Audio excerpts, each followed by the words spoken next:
आपको पता नहीं है ओकेयामा, आपने मुझे क्या दे दिया है। इसके साथ अब मेरे पास कोई एक्सक्यूज नहीं बचा। नोज़मी और काकेरू। वाओ, कनाता।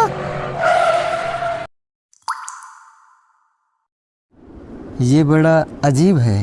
नहीं कन्ना बेटा, इसमें तो तुम इतना सुंदर लग रहे हो जितना कभी नहीं लगे। बेकार में लोग कहते हैं कि विदेशी पर युकाता बिल्कुल अच्छा नहीं लगता, लेकिन ये तो बहुत सुंदर दिखाई दे रहा है। हो सकता है कि इसकी माँ यही से थी, इसलिए इस पर इतना जच रहा है। युकाता में मैं कैसी लग रही हूँ? हाँ रन बेटा, तुम भी अच्छी लग रही हो। आपने देखा भी नहीं। तुम्हें बता नहीं सकता, पहला जापानीज फेस्टिवल को देखने के लिए मैं कितना ज़्यादा एक्साइटेड हूँ। इंग्लैंड में ऐसा कुछ नहीं होता। होता है। मॉम मुझे इसी तरीके के एक फेस्टिवल में ले जाती थी, गाय फॉक्स नाइट कहते हैं वहाँ। अच्छा। रेन, मुझे कुछ कहना था। हाँ, कितना फॉर्मल मत बनो। तुम्हारी एक पिक्चर ले सकता हूँ? एक पिक्चर युकाता में? कोई बात नहीं, अगर तुम्हें नहीं देनी। ऐसा तो नहीं कहा। Thank you rain. कोई बात नहीं, तुम्हें जितनी पिक्चर चाहिए तुम खींच सकते हो। इधर देखो। एक मिनट को, मुझे लगा इसमें अच्छी नहीं है, एक दूसरी खींचो। थैंक्स। दुनिया की सबसे क्यूट लड़की दिखाई दे रही हो रेन। सीरियसली मुझे नहीं पता अंग्रेजों की क्यूट की डिफिनेशन कैसी होती होगी।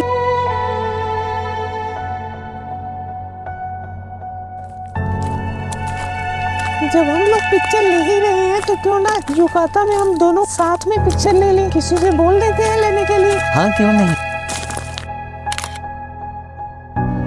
Thank you so much.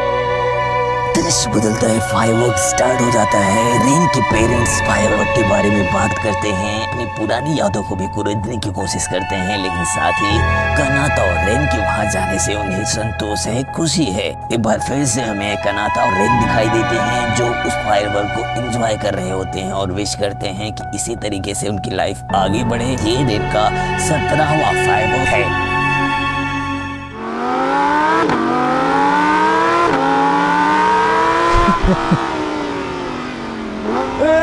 अरे रुक जाओ भाई, तुम अपना प्रॉमिस तोड़ रहे हो। तुमने मुझसे कहा था कि अटैकिंग कॉर्नर में भी तुम स्लो चलाओगे। हाँ याद है। थैंक यू मिस्टर ओकेयामा, आपने 86 को इतना इवॉल्व कर दिया, मुझे खुद पर भरोसा नहीं हो रहा। प्लीज प्लीज बसंती को इस बार छोड़ दो। ठीक है चलता हूँ। अब जैसी मर्जी चाहे वैसे चलाऊं।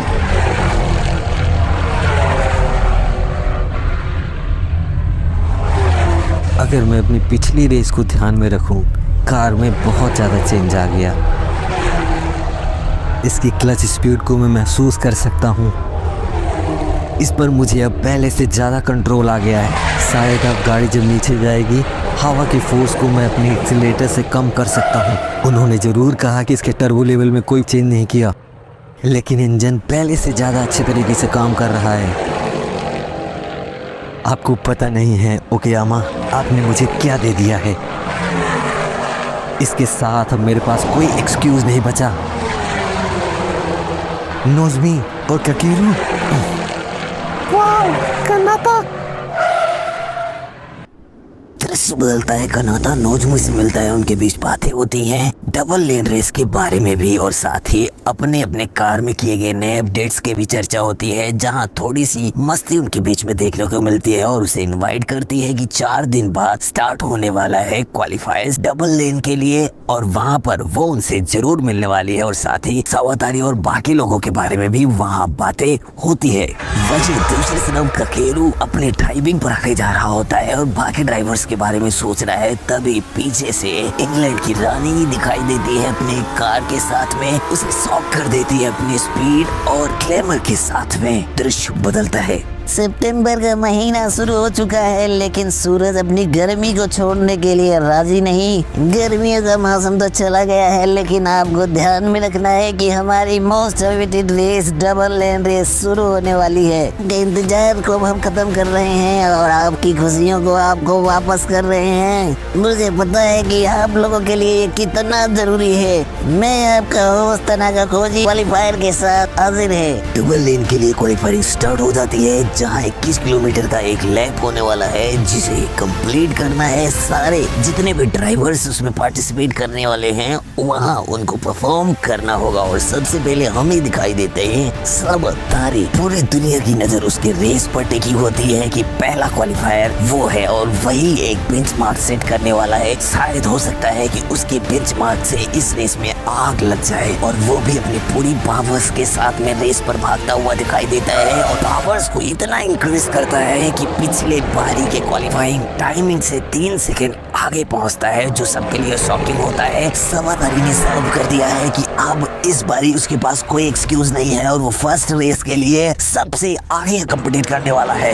बोलते हैं रेलवे स्टेशन पर रेन और उसकी दोस्त दिखाई देती है जो बहुत सारे ऊट पटांग के आर्टिकल्स पढ़ती है कि लोगों के बीच में रिलेशंस कैसे बढ़िया किए जाएं और उसमें मिठास कैसे लाई जाए। सामने वाला परेशान कर रहा है तो उसे कैसे सबक सिखाया जाए। इस तरीके के आर्टिकल पढ़ते हुए और उस पर दिमाग लगाते हुए दिखाई देते हैं। दृश्य बदलता है।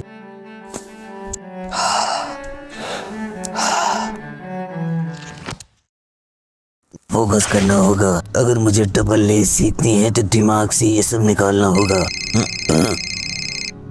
आई बस सेनपाई, कनाता बोल रहा हूँ।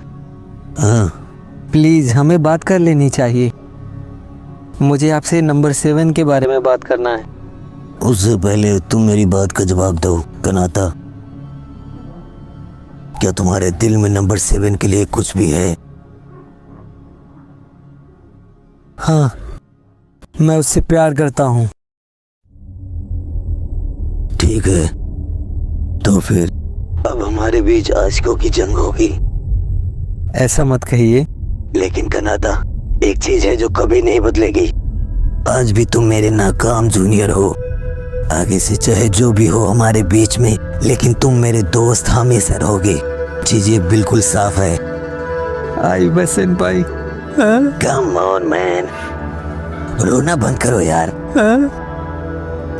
भाई, क्वालिफायर के लिए गुड लक। हाँ, ध्यान रखना तुम्हें सावतारी को अपने से आगे नहीं निकलने देना है।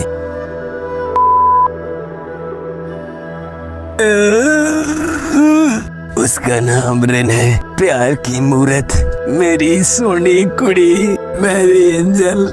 ये सब कैसे हो गया? मैंने कभी नहीं सोचा था कि वो हाई स्कूल में होगी, लेकिन सावतारी तुमने सही कहा था। ये तो मैं कंफर्म कह सकता हूँ।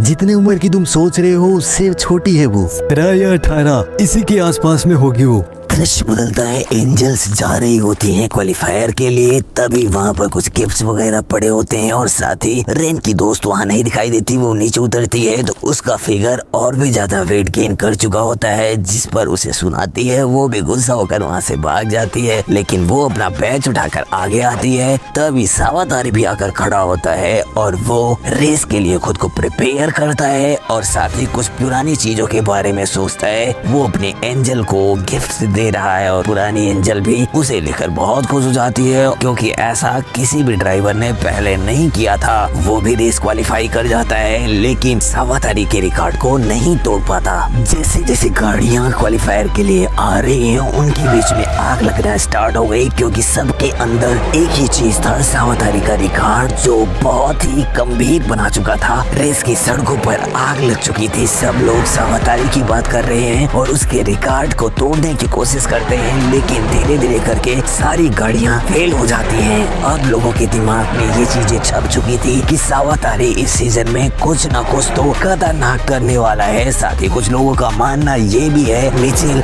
जरूर इसे तोड़ सकता है या फिर कनाता। 6 दिन बीत जाते हैं, क्वालिफायर में बहुत सारी गाड़ियां क्वालिफाई कर जाती हैं, लेकिन अब भी सावतारी की टाइमिंग टॉप पर होती है। कोई भी उसे टच भी नहीं कर पाता। तभी कमेंटेटर के द्वारा बताया जाता है कल का दिन हमारे लिए खास होने वाला है, क्योंकि क्वालिफायर का लास्ट मैच है। कल 2 पागल इंसान उतरने वाले हैं क्वालिफाइंग के लिए, कनाता, मिचेल। और वही सारी ड्यूड्स मिचेल और कनाता भी देख रहे होते हैं। दृश्य बदलता है। रेन अपने कुछ दोस्तों से मिलती है, जहां उसे पता चलता है कनाता आने वाली 2 रेसों के बाद यहाँ से चला जाएगा। तुम्हें इसके बारे में नहीं पता, हाँ, तभी वो बताती है कि शायद उस समय गाड़ियों की शोर के बीच में मैंने उसे नहीं सुना। रेन के लिए ये बहुत ज्यादा शॉकिंग होता है। कनाता यहाँ अपने पिता को ढूंढने के लिए आया था, लेकिन समय के साथ कनाता और उसके बीच में ऐसा बॉन्ड बना जिससे वो उसके लिए बहुत ही स्पेशल स्पेस रखता है लाइफ के अंदर। अगर वो 2 रेसों के बाद यहाँ से चला जाएगा उसके लिए बहुत पेनफुल होगा और वो अभी भी उस पेन को महसूस कर रही है।